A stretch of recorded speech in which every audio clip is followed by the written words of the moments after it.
नमस्कार and welcome to Bharat affairs.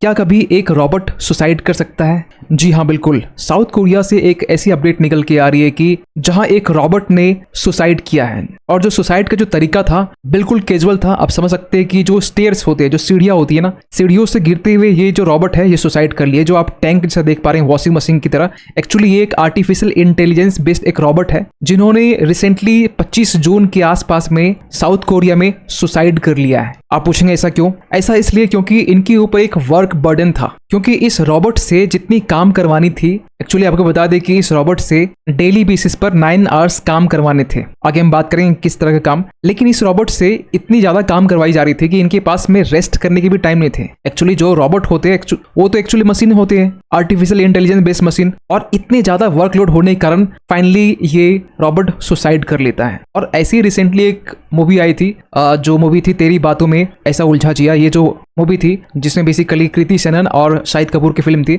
ये भी एक रॉबोट पर ही बेस्ड थी, जो कहीं ना कहीं इस मूवी की हमें याद दिलाती है आज की जो ऐसी घटना हमें सामने देखने को मिल रहा है साउथ कोरिया से। सो आपको बता दें कि ये ऐसा पहला केस है जहां पर रॉबोट ने सुसाइड किया है, क्योंकि आज से लगभग 1 साल पहले की बात है जब साउथ कोरिया ने अगस्त 2023 की हम बात कर रहे हैं, रॉबोट को ऑफिशियल ड्यूटी के लिए अपॉइंट किया गया। और इसके लिए जो रॉबोट है ना, ये यूएसए के जो कैलिफोर्निया है, यहाँ से रॉबोट को इंपोर्ट करना स्टार्ट किया। और जिस कंपनी ने रॉबोट बनाया उसका नाम है बियर रोबोटिक्स। यहाँ से रॉबोट को साउथ कोरिया ने इंपोर्ट किया। और ये जो रॉबोट है कुछ इस तरीके टिफिन बॉक्स की तरह से दिखाई दे रही है, जो फूड डिलीवरी भी कर सकती है। जो इन्फॉर्मेशन होता है, कोई भी इन्फॉर्मेशन या हो गया या फिर कोई फाइल यहाँ से वहाँ करनी है, इसके लिए इस रॉबोट का यूज किया जाता है। और ये बखूबी कह सकती है कि एक ह्यूमन बीइंग की तरह ये फाइल को यहाँ से वहाँ फूड डिलीवरी के लिए एक लोकेशन से दूसरे लोकेशन में इजिली ये फूड डिलीवरी कर सकता है। और लगभग ये 1 साल तो साउथ कोरिया में डिलीवरी किया ही। अब ये वर्क बर्डन ज्यादा होने के कारण इनके ऊपर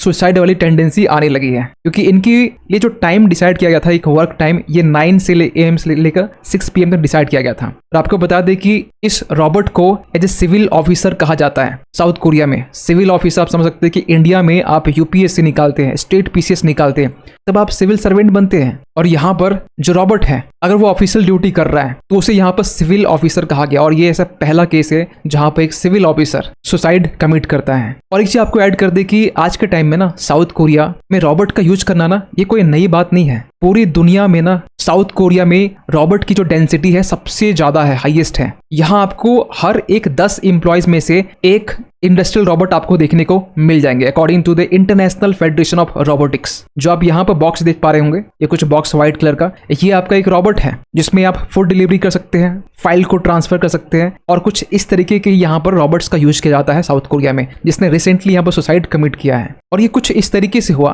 कि जो रॉबोट था ये बाकायदा कहीं ना कहीं लिफ्ट का भी यूज करता है। जीपीएस लोकेशन सेट करने के बाद में ये आर्टिफिशियल इंटेलिजेंस के तहत में ये प्रॉपर लोकेशंस में चीज़ों को डिलीवरी भी करता है।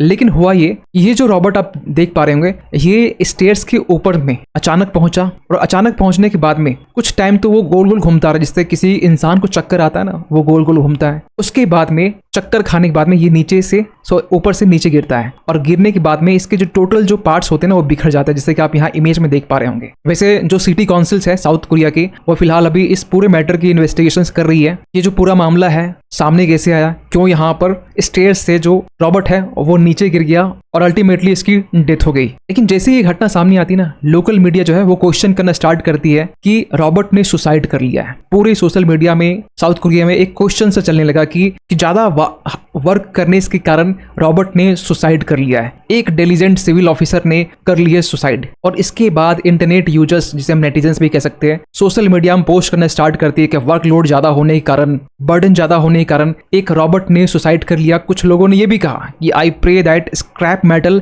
रेस्ट्स इन पीस, ऐसे भी कहे कुछ लोगों ने यहाँ पर सोशल मीडिया में अपनी पोस्ट की है। लेकिन वर्कलोड की बात करें ना, तो वर्कलोड चाहे ह्यूमन में हो, इंसान की बात करें, मशीन की बात करें, या फिर हम गन्ने की बात करें, तीनों में ना कहीं सिमिलरिटी है। जिस तरीके से गन्ने के रस को निकालने के लिए जो वेस्ट होता है ना, उस वेस्ट को भी लास्ट में तसल्ली के लिए यहाँ पर डाल के देखा जाता है, कुछ ना कुछ 2 बूंद निकल जाए। उसी तरीके से यहाँ पर आज के टाइम में ना ह्यूमन बीइंग हो या फिर मशीन हो, उस तरीके से यूज किया जाता है। अगर 9 आवर्स टाइम डेडिकेट किया गया है तो उससे ज्यादा वर्क कराए जाते हैं, चाहे मशीन हो, आर्टिफिशियल इंटेलिजेंस बेस्ड रोबोट हो या फिर ह्यूमन बीइंग हो। क्योंकि रिसेंटली इंडिया में ना आपको मल्टीपल केस आपको देखने को मिल जाएंगे। फॉर एग्जाम्पल की 2024 अप्रैल की हम बात कर रहे हैं, जब वर्क प्रेशर होने के कारण बेंगलुरु का एक इंसान, एक एम्प्लॉय बोल सकते हैं, उन्होंने अपने सीनियर कलीग को मारने के लिए एक गुंडे को हायर किया। किस लिए? क्योंकि इनके ऊपर वर्क प्रेशर था और वो बहुत ज्यादा नाराज था। इसके बाद में मल्टीनेशनल एम्प्लॉयज, जो कंपनी के जो एम्प्लॉयज है, इन्होंने यहाँ पर सुसाइड कमिट किया। क्यों? क्योंकि इनके ऊपर वर्क का प्रेशर ज्यादा था। ऐसे आपको दुनिया भर के आपको एग्जांपल्स मिल जाएंगे इंडिया में। लेकिन अगर हम बात करें साउथ कोरिया की, जहाँ की पॉपुलेशन 52 मिलियन है, लगभग आप 5 करोड़ के आसपास से मान के चल सकते हैं। यहाँ की जो पॉपुलेशन है ना, कहा यह जा रहा है कि आगे आने वाले टाइम में ना इसकी पॉपुलेशन ड्रास्टिकली यहाँ पर गिरने वाली है। और कहा यह भी जा रहा है कि जो 5 करोड़ है, 52 मिलियन है, ये 40 मिलियन में कन्वर्ट होने वाला है। और इवन की 2100 जो एडी की हम बात कर रहे हैं टाइम पीरियड, इससे पहले साउथ कोरिया की जो पॉपुलेशन है ये 3 करोड़ के आसपास में, 3 से 2.5 करोड़ के आसपास में सिमटने वाली है। इसके पीछे रीजन क्या है? इसके पीछे रीजन है यहाँ पर साउथ कोरिया में सुसाइड रेट, जो कि मेजर एडवांस्ड नेशंस के कंपैरिजन में यहाँ पर one of the highest suicide rate country है साउथ कोरिया। क्योंकि अगर हम कुछ डेटा की बात करें तो आज के टाइम में ना साउथ कोरिया में 65 साल की उम्र के जो इंसान है, जो बुजुर्ग है, वो 25% तक पहुंच जाएंगे 2030 तक में। यही जो नंबर्स है, जो परसेंटेज है, 46% तक पहुंच जाएगा 2070 तक में। आप समझ सकते हैं कि 2070 तक में साउथ कोरिया की जो ऑलमोस्ट हाफ ऑफ द जो पॉपुलेशन है वो एक एजेड पॉपुलेशन होने वाला है। वहीं दूसरी तरफ हम बात करें according to the OECD Organisations of Economic Cooperation and Development के अनुसार 40.4% जो साउथ कोरियंस के जो एजेड पॉपुलेशन है, जिसकी उम्र 65 के आसपास में या ज्यादा है, वो गरीबी रेखा के ऊपर में है, यानी पॉवर्टी से सफर कर रही है। क्योंकि साउथ कोरिया के जो नेशनल पेंशन फंड है ये कहीं ना कहीं स्लाइटली डिप्लीटेड हुआ है लास्ट 30 साल की बात करें तो। और इस गरीबी का सामना करने के लिए यहाँ की जो एजेड पॉपुलेशन है, आज की उम्र में भी ये काम कर रहे हैं, आज की उम्र में भी ये कहीं ना कहीं वर्क फोर्स में शामिल है। नेक्स्ट जो फैक्टर है बेसिकली साउथ कोरिया में पॉपुलेशन के घटने के पीछे मोर्टिलिटी रेट। आपको बता दें कि साउथ कोरिया से लेकर चाइना तक यहाँ की जो मोर्टिलिटी रेट है, स्पेसिफिक हम साउथ कोरिया की बात करें तो ये 0.72 है। आप समझ सकते हैं कि एक जो पेरेंट है वो एक बच्चे को भी कहीं ना कहीं प्रॉपर तरीके से जन्म नहीं दे पा रहा है। सेम जो सिचुएशन से आपको जापान में देखने को मिल जाएंगे, जहाँ की मोर्टिलिटी रेट भी इसके आसपास में है। इवन की जो ईस्ट एशिया के जो देश हैं, यहाँ के लोग जो मैरिज है, शादी है, इसे भी ड्रॉप करना पसंद कर रहे हैं। और ये भी कहा जा रहा है कि जापान में आज के टाइम में 5.2% के आस के टाइम में मैरिज रेट ड्रॉप होता हुआ दिख रहा है। और साउथ कोरिया की हम बात करें ना, साउथ कोरिया ऐसा देश जहां पर कहा जाता है जिसकी सोसाइटी होमोजीनियस है। इसके अलावा जापान की बात करें तो यहाँ की भी सोसाइटी लगभग होमोजीनियस है, जहां पर मोर्टिलिटी रेट तो कम हो रही है, लेकिन यहाँ पर जो मैरिज रेट है वो भी कहीं कहीं डिक्लाइन होता हुआ दिख रहा है। और इसके लिए ना रिसेंटली यहाँ पर साउथ कोरिया में यहाँ की जो सरकार है वो हर एक पेरेंट्स को बेबी करने के लिए यहाँ पर $75,000 बोनस के तौर पर दे रही है। मतलब पूरा डेटा की हम बात करें ना, 2006 से लेकर अब तक साउथ कोरिया की जो सरकार है यहाँ पर 270 बिलियन, आप समझ सकते हैं ये बहुत बड़ा अमाउंट है, ये वेरियस प्रोग्राम्स में यहाँ पर खर्च कर रही है, ताकि जो भी कपल्स है इसको इनकरेज किया जा सके कि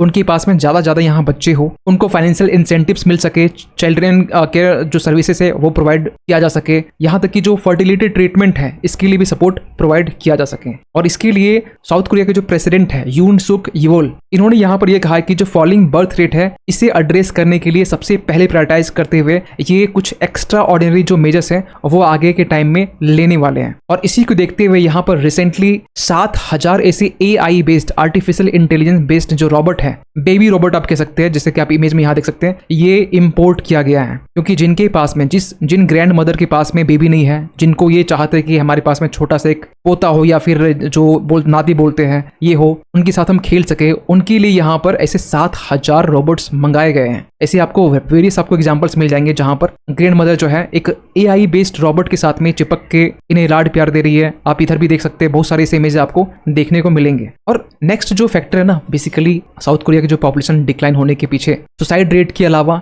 यहाँ की जो पॉपुलेशन है, सबसे पहली बात तो ये कि एक तो 52 मिलियन के आसपास में है। और रिसेंटली यहाँ पर साउथ कोरिया की जो सरकार है एक प्रपोजल रखा, उन्होंने ये रखा कि एक वीक में 69 आवर्स जो है ना काम होने चाहिए। 69 मतलब ये मान चले कि लगभग हर दिन वीक में 7 दिन अगर काम हो रहा है तो आपको 10 घंटे डेली काम करने होंगे। और फाइनली आपको बता दें कि इस प्रपोजल्स को रिजेक्ट कर दिया गया, क्योंकि सेम इसी तरह के जो प्रपोजल्स है ना वो इंडिया में भी लाया गया था जस्ट साउथ कोरिया के कुछ महीने के बाद में। और उनमें से जो नारायण मूर्ति है, इन्होंने यहाँ पर यह कहा था कि हर एक पर्सन को 70 घंटे काम करना चाहिए एक वीक में। और इन्होंने जस्टिफाई भी किया कि क्योंकि वर्ल्ड वॉर 2 के बाद में जिस तरीके से जापान जर्मनी ग्रो किए हैं उसके पीछे रीजन ये है कि यहाँ के लोग ज़्यादा से ज़्यादा यहाँ पर काम करते हैं। उसी को देखते हुए यहाँ पर साउथ कोरिया ने सोचा कि किसी तरीके से जो वर्क फोर्स का जो गैप है इसे पूरा करने के लिए हमें रॉबोट की नीड होगी, क्योंकि ये 69 आवर्स काम करना ये प्रैक्टिकली इम्पॉसिबल है। आप यहाँ पर घंटे गिनते रह जाएंगे, लेकिन जो क्वालिटी काम की हम जो बात करते हैं वो अल्टीमेटली आ नहीं पाएगा। और इसको लेकर उस टाइम भी बहुत ज़्यादा डिस्कस हुआ था, बहुत ज़्यादा इन पर बात की जा रही थी, चर्चा हो रही थी। खैर, आप क्या मानते हैं इस पूरे इस अपडेट को लेकर कमेंट कीजिएगा। और जाते जाते एक क्वेश्चन आप सभी के लिए कि हाल ही में यहाँ पर 46th सेशन इनका तो यूनेस्को वर्ल्ड हेरिटेज कमेटी का ये कौन सा जो देश है वो होस्ट करने वाला है? आपके पास ऑप्शन है ऑस्ट्रेलिया, फ्रांस, इंडिया या फिर रशिया। सही आंसर कीजिए कमेंट सेक्शन पे। मिलते किसी अगले वीडियो में, तब तक के लिए थैंक यू सो मच।